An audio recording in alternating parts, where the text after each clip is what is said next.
Supriyango oleh Bapak Master MPD. Pada video kali ini kami akan menjelaskan tentang model pengembangan kurikulum. Kelompok kami yang beranggotakan saya sendiri, Aries Maulia.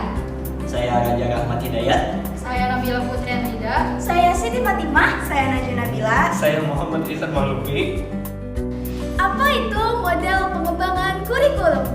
Model pengembangan kurikulum adalah model yang digunakan untuk mengembangkan suatu kurikulum, di mana pengembangan kurikulum dibutuhkan untuk memperbaiki atau menyempurnakan kurikulum yang dibuat untuk dikembangkan sendiri, baik dari pemerintah pusat, pemerintah daerah, atau sekolah.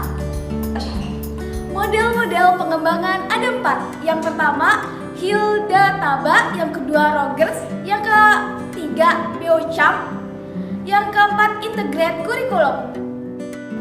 Baiklah, yang pertama-tama yaitu model pengembangan kurikulum menurut Hilda Taba. Menurut Hilda Taba, guru harus menciptakan kurikulum karena pemerintah tidak bisa melakukan untuk mereka. Guru bukan hanya membuat susunan kurikulum secara umum, namun dapat juga membuat kurikulum secara khusus bagi siswa. Model pengembangan Hilda Taba dilaksanakan dengan eksperimen, klasifikasi, dan implementasi. Kegiatan ini dilakukan untuk menyamakan teori dan penerapannya, serta menggeneralisasikan kurikulum. Untuk menyatukan teori dan praktik, pembuatan model Hilda Taba ini dimulai dengan pengumpulan data, eksperimental dan teoritis, formulasi, dan kemudian diikuti dengan proses implementasi.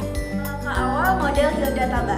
Yang pertama, mengidentifikasi kebutuhan, menciptakan tujuan, memiliki pokok bahasan, mengevaluasi, mencatat kedalaman dan luasnya pokok bahasan, dan akhirnya merancang unit kurikulum. Yang kedua, menjalankan tes. Yang ketiga, meninjau ulang revisi. Yang keempat, kerangka kerja. Yang kelima, mengumumkan implementasi kurikulum baru. Selanjutnya, implementasi model Hilda Taba. Yang pertama, mengadakan unit-unit eksperimen bersama guru-guru.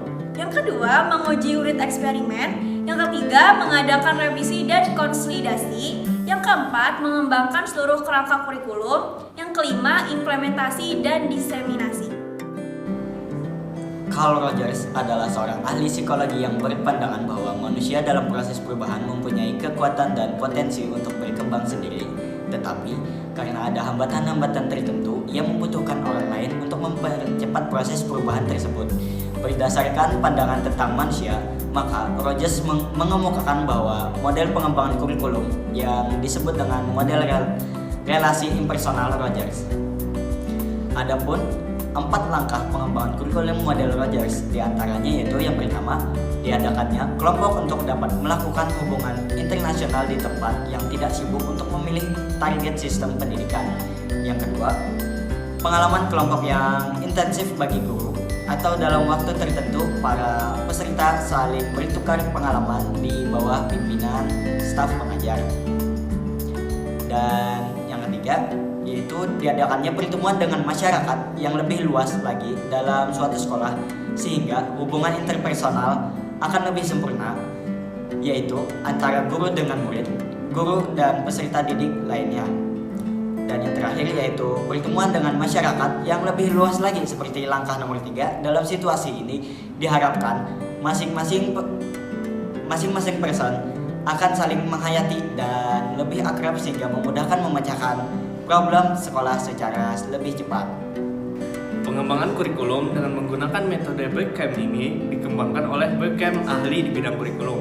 Hal ini memiliki 5 bagian pembuat keputusan. 5 tahap tersebut adalah: yang pertama, memutuskan arena atau lingkup wilayah pengembangan kurikulum, suatu keputusan yang menjabarkan ruang lingkup upaya pengembangan, atau suatu gagasan pengembangan kurikulum yang telah dilaksanakan di kelas, diperluas di sekolah-sekolah di daerah tertentu, baik berskala regional atau nasional, yang disebut arena. Yang kedua, yaitu menetapkan personalia atau tim para ahli kurikulum, yaitu siapa-siapa saja yang ikut terlibat dalam pengembangan kurikulum. Yang ketiga, tim menyusun tujuan pengajaran kurikulum dan pelaksanaan proses belajar mengajar. Untuk tugas tersebut perlu dibentuk Dewan Kurikulum sebagai koordinator yang bertugas juga sebagai penilai pelaksanaan kurikulum, memilih materi pelajaran baru, menentukan berbagai kriteria untuk memilih kurikulum mana yang akan dipakai, dan menulis secara menyeluruh mengenai kurikulum yang akan dikembangkan. Yang keempat, implementasi kurikulum, yakni kegiatan untuk menerapkan kurikulum seperti yang sudah diputuskan dalam ruang lingkup pengembangan kurikulum. Yang terakhir yaitu evaluasi kurikulum. Selanjutnya adalah model integrate kurikulum. Model ini merupakan suatu pendekatan pembelajaran yang menggabungkan atau memadukan beberapa aspek perkembangan dengan cara menetapkan tema dan menemukan keterampilan, konsep, dan sikap yang saling tumpang tindih di dalam beberapa aspek perkembangan. Dengan adanya pemaduan tersebut, anak akan memperoleh pengetahuan dan keterampilan secara utuh sehingga pembelajaran menjadi bermakna bagi anak karena anak dapat memahami konsep-konsep yang mereka pelajari melalui pengalaman langsung dan nyata yang dapat menghubungkan konsep tersebut ke dalam aspek perkembangan. Konsep dasar integrate kurikulum tidak sekedar berupa keterpaduan bentuk yang melebur berbagai mata pelajaran, melainkan juga aspek tujuan yang akan dicapai dalam belajar. Apa yang diajarkan di sekolah harus benar-benar sesuai dengan situasi, masalah, dan kebutuhan kehidupan di masyarakat. Ciri-ciri integrate kurikulum yang pertama ada seluruh badan pelajaran digunakan untuk memecahkan masalah. Yang kedua, unit disusun berdasarkan kebutuhan anak didik. Dan yang terakhir, anak dilatih untuk memecahkan masalah dengan metode berpikir ilmiah.